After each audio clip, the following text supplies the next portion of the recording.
Every seat in this auditorium tells a story. Over the years, countless lives have been changed right here in the auditorium of Liberty Baptist Church. As our church celebrates our 50th anniversary this summer, we're excited to launch a program that will double the seating capacity so that more stories can be changed. Today, we'll get to hear about how God changed Jack's story. But before we can tell you Jack's story, we have to take you a few years back. 5 years ago today, on Easter Sunday, maybe like some of you, Greg walked into one of these seats for the very first time.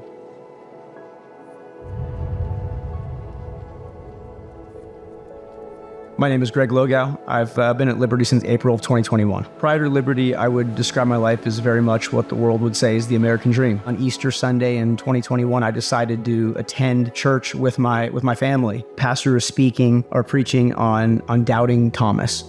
And I remember the power that sermon had, because I very much was doubting Thomas. I needed to feel the wounds and see the holes in his hand.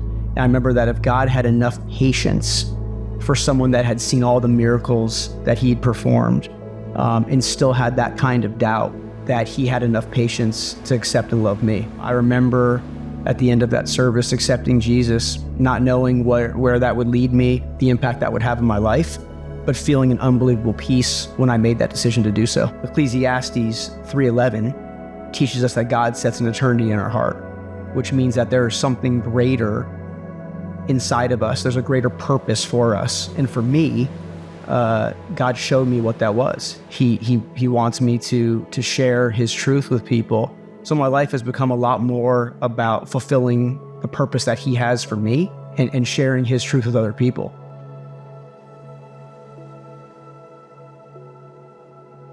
My name's Jack Gleadhill, and my wife and I, Annie, have been attending Liberty for 8 months. We were first invited to attend Liberty by my boss, Greg Logow. There was a few times last year where he pushed us to come, but the old Jack just wasn't quite ready. I grew up in Queensland, Australia.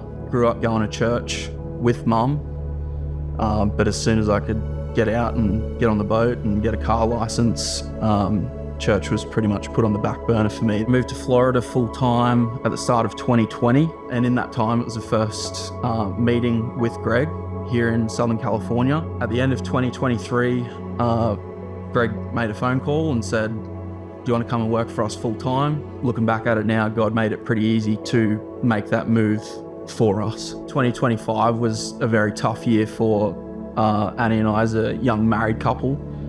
We want nothing more than to be parents one day, and Jack and Annie's plan was for 2025 to be the year. Unfortunately, that wasn't the case. We went through 3 miscarriages last year, and it was right in the midst of August, so the second one, unfortunately, that we first started coming to Liberty. The first service that we came to was VBS. Annie and I left that service thinking, well, this is where we want to be. The kids are all happy. That's what we want our kids to be a part of. It was shortly after that, unfortunately, that Annie miscarried again. But it was around that time that some of the sermons and teachings from Greg and Pastor Ryan here really started to hit home with us. Greg convicted me and asked, he said, "Have you got your eternity set? Are you going to heaven?" And I looked at him and said, "Well, yeah, I'm a good person. I do the right thing by people. So, of course." And he looked at me and said, "Well, who are you comparing yourself to?"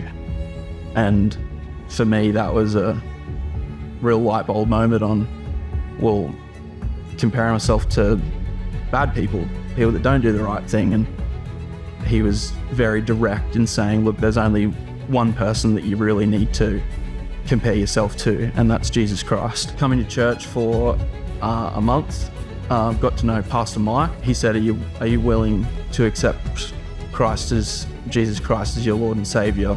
To which I replied with, I don't feel worthy. And he looked at me with tears in his eyes and said, that's the beauty of it, is you'll never be worthy, but it's a gift and you need to receive it. And it was September 9th last year that Pastor Mike led me to Christ. It was a emotional day and a day that I'll never forget. Over those years and different directions that I've taken, Mum would say, well, that's God, Jack. Like, God's blessing you. And to which I'd reply, like, no, Mum, that's Jack working hard. That's me. I've got this. To see that come around now and my eyes be open to, no, God's had a hand on everything that I've done to date. And even though I was blind, now I can see. Even when you don't think there's a higher power working for you, even when you think you're alone, like, you're really not. He's always there.